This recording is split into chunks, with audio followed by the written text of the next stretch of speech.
All right. Hello, everyone. My name is Dan Lew, and I'm going to be talking about coroutines today. Um, Coroutines are a programming concept which has been added to the Kotlin language, which is one of the ones I happen to use primarily for Android development. Um, if you don't use Kotlin, that's probably fine. Most of this talk will use examples in Kotlin, but it will be about coroutines, which are not a Kotlin specific concept. But the reason I'm giving this talk is because I started out using coroutines, but not really understanding what they were. Um, and the Kotlin documentation describes coroutines as lightweight threads. Essentially, coroutines are lightweight threads. And the examples that they would give would sort of support this fact. They'd give something like this, uh, something that would normally be kind of asynchronous and require threads. You'd have this download image, probably from the network, maybe from the disk, whatever, and then you'd want to display it. And normally you'd need to like fire off a network call, use some asynchronous callback, wait for it to return, and then call display image. And with coroutines, they give you this suspending function, and the resulting code that you write looks a lot more imperative than you normally would for asynchronous code. And I was like, okay, that makes sense. I've got something that looks like threads here, and I guess that's what a coroutine is. But then I was shown an example of a sequence generator. And so what this code does here is it generates Fibonacci numbers. And what's interesting about it is that this is also called a coroutine, but there is no threads involved. Like with the previous example, I was able to say like, hey, I want to dispatch this coroutine on like a network thread or something, and in the Java layer, it'll figure out how to do that. And here, it'll actually yell at you if you try to run on anything besides one thread. And I was like, well, I clearly don't understand what coroutines are if like this previous code here is a coroutine, but also this sequence generator here is a coroutine. Like that didn't make any sense to me. So this talk is essentially me trying to reason through what coroutines are, build up a mental model, and figure out what it is. So let's start with the basics. What are coroutines? Well, it's not a new concept. I believe coroutines were first coined as a term in 1958, so they're at least a 60-year-old concept. And it's certainly not something unique to Kotlin. There are other programming languages that have them. But I want to know what coroutines are. I want to be able to describe them without referencing code in particular. I want to be able to describe it without depending on a specific implementation. And maybe the easiest way to understand what a coroutine is in a theoretical sense is to look at a specialized version of a coroutine, which is a subroutine. Now, subroutines we are very familiar with. This is like the bread and butter of every programmer ever. This is why we climbed out of the assembly primordial ooze, was to have subroutines that encapsulated nice bits of code to run later. So as an example of that, suppose I have this function called sum squared values. It takes a list of integers and it sums them all up. And when it actually does the squaring of those numbers, it calls a different function. So when it calls that, it goes down to the square function. The square function runs. It does its job. It returns a value, and then it's gone. That square function was called. It's no longer remembered. It returns its value. It's kaput. And so if we look at it like a graph, we have like a routine. That routine's executing, executing, executing. It goes eventually and calls to the top of that subroutine with some parameters. That subroutine executes and then eventually returns a value back to the routine. And we just take for granted that the way that two routines communicate with each other is this way. At least I took for granted that this is the way that two routines would talk to each other. It's just how we write programs. But that's not actually the way it has to be. And it turns out subroutines are just a specialized version of a coroutine. So what do I mean? Well, let's take a look at an example with two coroutines. So the coroutine on the left, the blue one, starts first. It executes, it executes, it executes. Eventually, it wants to call into the orange coroutine. So it calls into it. It starts at the top, fine. The orange coroutine runs for some period of time, and then eventually returns the value back to the blue one, or just returns control flow back. And so far, this looks a lot like a subroutine, which is why I say that subroutines are a specialized version of coroutines. But here's a trick. This blue coroutine can keep executing and then eventually return control back to that second coroutine again. That second coroutine had just suspended execution. It had saved its state, returned control flow back to the blue one, but it allows itself to resume later. And we can actually do this dance back and forth as many times as we want. We could create an infinite loop if we wanted to. There's no reason why two routines can't communicate this way. It's just not quite as intuitive as our normal subroutine setup. And so let's look at this with a specific example using that Fibonacci generator, the producer on the right, and now we're going to throw in a consumer on the left. This will basically take those numbers and print them out. So we start with the consumer, we start executing. It gets down to this has next function. That then goes to the producer. That producer executes for a while until it gets to this yield keyword or yield function. And the yield function then says, okay, I've got a value for you, consumer, take this. It passes it back. The consumer prints it out. It goes back up and it says, okay, what's the next value again? And at this point now, this is where something interesting happens. Because instead of going to the top of the producer again, it goes and resumes back where that yield last was. That yield executes. It goes back around. Or the subroutine executes, the coroutine executes, it goes back around, it gets back to yield, and now we've got an infinite loop that's going to just keep executing forever until we get some sort of integer overflow issue. And this is kind of cool. There's a few ways in which this is really cool. The first is that neither one of them is really dominant. They really are coroutines that they're cooperating with each other, and they're both dependent on each other. So the consumer requires values in order to keep printing, or else it'll hang. The producer requires someone to absorb those values, or else it'll hang. So neither one is really the dominant one or the other, whereas a routine and a subroutine, it's clear that the routine is kind of the one in charge. The second interesting thing is that both of them need a point at which they suspend their execution. That is, they have a point at which they pause and pass control flow off to the other in order to execute, and then resume from that point where they suspended. And also, both of them have, when they suspend, some local state that they store that they don't, that they need to resume with. Whenever they resume, they need to have that local state displaying there. And this idea of a coroutine having a point that can suspend is really like the crux of this whole thing. Like, in order to be able to talk back and forth between two coroutines, you need a point at which it says, okay, it's okay to pass control flow back. And in fact, this is so important that JetBrains, the people who make Kotlin and are developing coroutines, in their IntelliJ IDE, when you write a coroutine, it'll show this special symbol that displays, like, this is a point at which this function can suspend. It is a suspending function, and this is the point at which it might pass control flow off to someone else.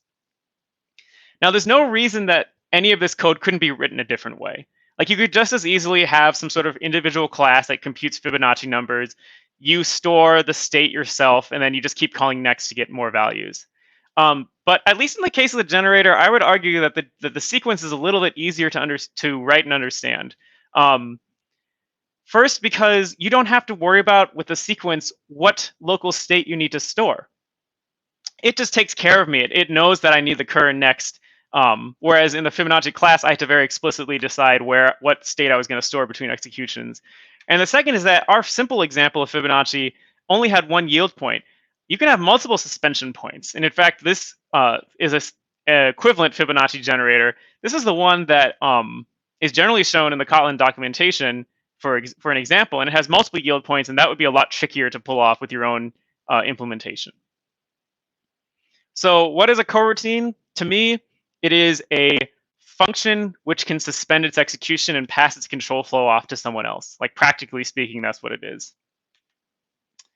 So now that we know what a coroutine is, why would we want to use one? Well, on a basic level, coroutines are just another tool for writing good code. Just like many other language features we have, it's just another way to write good code. And in particular, there are two ways that I like to use this tool.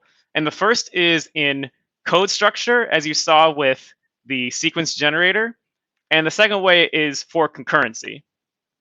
Concurrency being, quickly, just the ability to do more than one thing at a time, like not focusing on one aspect of a program, being able to like show UI but also crunch numbers in the background. And so far in my explanation of coroutines, I haven't mentioned threads at all. Threads are, at least in the Java world, the classic way of doing concurrency, of being able to do more than one thing at a time. And why do we use threads? Well, we use threads because we have blocking functions. So suppose I've got a program that calculates the meaning of life, and this calculation is going to take 7.5 million years and then return a value. This calculate meaning of life function is a blocking function. There's no way to do anything besides that function once it's called.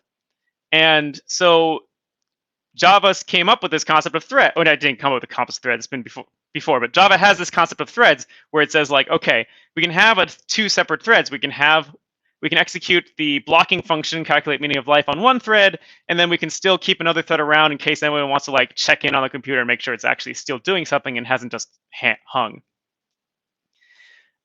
Compare that though to what if we could write non-blocking functions that don't actually stop the world when they're executing. And that's essentially what suspending functions are. They execute some amount of time, but at some point they can suspend themselves and give control back to another function. And in that case, you don't really need another thread. You can just keep passing control flow back and forth. To put this in like a graph form, if you have a blocking function, you have like this control flow, and when it's doing I/O, it's sending out a network request. It's going to take a while for that network response to come back, at least by a CPU standards, but it's just blocked. It just has to sit there and do nothing.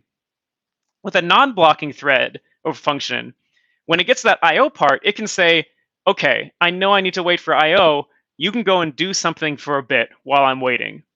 And so this non-blocking thread can actually pull off doing more than one thing at a time. And you can actually do this in Kotlin. It's very cool. This is by far the most complicated slide in the whole talk. But essentially what it's doing is there's this do something function. It prints out a start, delays for a bit, and it prints out an end. And the way I've set up this code, it's executing two of them at the same time, two calls of do something on the same thread. And if this was a blocking function, what you would expect to happen is for first to print, then end, first print start and end, then second to print start and end. But that's not actually what happens. Because these are suspending functions, which are non-blocking, it actually allows it to interleave these, even though they're all in the same thread. All one control flow. So what's the difference here? With threads, we have what's called preemptive multitasking. So you want to do more than one thing at a time? Fine. Spin up as many threads as you want, and each thread is going to get some number of CPU cycles. And the Java doesn't know what is going on with each one of these threads. You could be doing whatever. You can give them hints. You can give Java hints as to what the thread's doing. You could say maybe this thread's a computation thread, so give it a lot of CPU power. Maybe this other thread's an I/O thread, so like don't give it as much CPU power. It's more just waiting for a response. And that's one way to do more than one thing at a time. But coroutines use something called cooperative multitasking. And this is a really cool concept because it's basically saying that like instead of just generically having more than one thing happening at a time, instead we can do more than one thing at a time where we explicitly pass control back and forth. These suspending points in suspending functions can say like, I don't need to execute at the moment, give control to someone else. And so in that way, it is sort of like a lightweight thread. You are able to do more than one thing at a time without actually doing multiple threads. And kind of a cool outcome of the way that of cooperative multitasking is that it makes the code structure of concurrent code a lot simpler. This talk I'm giving now is a shortened version of a 40-minute talk. And so this is, I just want to apologize and say this is the most hand-wavy part of me cutting out stuff. But essentially, like concurrent code, you normally end up in this callback hell where each request has this on success and on failure, and you need to handle each particular success and failure in turn, and you end up with this pyramid of hell situation. You can do things to solve it, like using RX streams or promises or whatever, but ultimately you're still using callbacks. With the way that coroutines works, because of cooperative multitasking, you can essentially write things that are concurrent that would normally be written with callbacks in a much more imperative way that is clearer and easier to understand. Because it can suspend the function, pass control off, it doesn't end up needing to have that callback-like structure. Under the hood, it actually looks a lot like callbacks, but you don't have to worry about that. It's abstracted away. So why use coroutines? To summarize, two reasons again: concurrency. Coroutines are like lightweight threads. You can do more than one thing at a time without having to explicitly spin up multiple threads. Now, there's a specific bonus that Kotlin gets here by using coroutines, and that is that by implementing coroutines on their platform, they're allowing you to do concurrency in any language that they compile to. So I've been talking a lot about Java because Kotlin started off as like a better version of Java. Essentially, it compiles down to bytecode. But Kotlin actually is designed to be multi-platform. It can compile down to JavaScript. It can compile down to native code. Maybe they'll have some other targets someday in the future. There's nothing limiting them. But it's certainly true that not all languages have the same concurrency model. So it was very advantageous for Kotlin in particular to come up with its own, and coroutines are a good way to do that. And the second reason to use it is code structure. And I think just generally, coroutines enable simpler code in certain cases. Concurrency code is always going to be kind of a nightmare. So it's nice to have a little bit of help there with simpler code. And then the generators, like I was showing you earlier, also nice. So that's kind of like coroutines as a whole. I'm going to focus for a bit now on how Kotlin coroutines work in particular, because I think it's interesting how they set this up. In particular, Kotlin is both tries to be a very flexible and very pragmatic language at the same time. And so the way that they achieved this with coroutines is that they said, okay, the core library, the thing that everyone's going to get with Kotlin, is going to be the standard library, and then we're going to build on top of that this Kotlin X coroutines library that implements all the stuff that you typically actually use. So in other words, the core library is very minimalist. It has just the bare minimum you need to get coroutines running, and almost everything else is built on top of that. And in fact, this graph here does not show the relative size. The real sizing of this is that the core library is tiny and the Kotlin X coroutines library is gigantic. The core library is so small I can go over essentially all the things in it. It has three basic components. And the first is suspending functions. As I've been saying over and over again, coroutines essentially are functions that can suspend. So we need that. We need a way to start suspending functions. Suspending functions are special, and they need some special way to start them. And then this concept of contexts, which is more of a pragmatic thing, not strictly necessary, but it turns out it's very useful. So to go over those in order, the first is that it adds is this suspend keyword. Now, interestingly, in Kotlin, the suspend keyword is the only keyword they added for coroutines. A lot of other languages add a bunch of different keywords, but they implement in Kotlin, they managed to implement with just one keyword, and all the other functionality of it, things like delay and yield, they do just through normal suspending functions. And just by adding this suspend function to your the suspend keyword to your function, it allows you to suspend execution and pass control flow off to someone else. But it also has this other slightly negative side effect, which is that now I cannot call the suspending function from a non-suspending function. You get this compiler error if you try to do that. And this is very confusing because it's like, okay, I've got this cool suspending function which allows me to pause execution, but like, how am I supposed to call it? Like, my function main starts as non-suspending. How do I get to the point where I can call a suspending function? And so that's the second thing that they add. There is just this start coroutine function. It takes a thing called a continuation, which essentially it's an implementation detail you generally don't have to worry about if you're using coroutines. But a continuation is basically just a callback.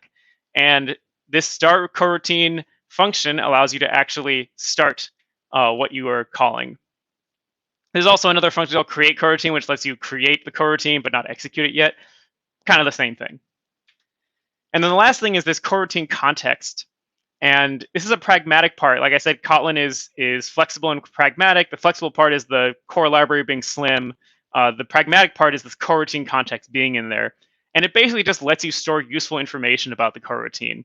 You can store like debug info that you need. You can store the job is the concept of something like it's with concurrency. Sometimes you want to cancel work before it's finished. The job lets you do that. The dispatcher lets you specify sort of information about where you actually want to execute this coroutine. For example, on Android, you need to execute any sort of UI changes on the UI thread. So I need a dispatcher to say, actually, I'm going to change the UI here. Please don't execute this on on an IO thread. And that's pretty much it to the core library of Kotlin. And then on top of that, there's a coroutine library, of which I certainly in the next 4 minutes do not have time to go over everything. But I will go over that example I gave at the beginning, just to give a quick overview of like the sort of things they add that make this so much more pragmatic. The first thing they add is this launch function. Launch is a much easier way to start a coroutine. That start coroutine function with a continuation and a weird method signature is a pain in the butt. Launch is so much easier. It adds this like with context function, which allows you to change the coroutine context dynamically as you're going through the coroutine flow. And in this case, I'm saying I want to use an IO dispatcher while I download this image. Like I specifically want to do this on a different thread. And then the last part is this idea of a scope. And this is a really cool concept, which I don't have all that much time to go into, but it's in Kotlin, the library, they've had this idea of concurrency scopes. And it's to solve this problem that you have so often concurrency, which is that you run a bunch of different tasks at once and you kind of lose track of them.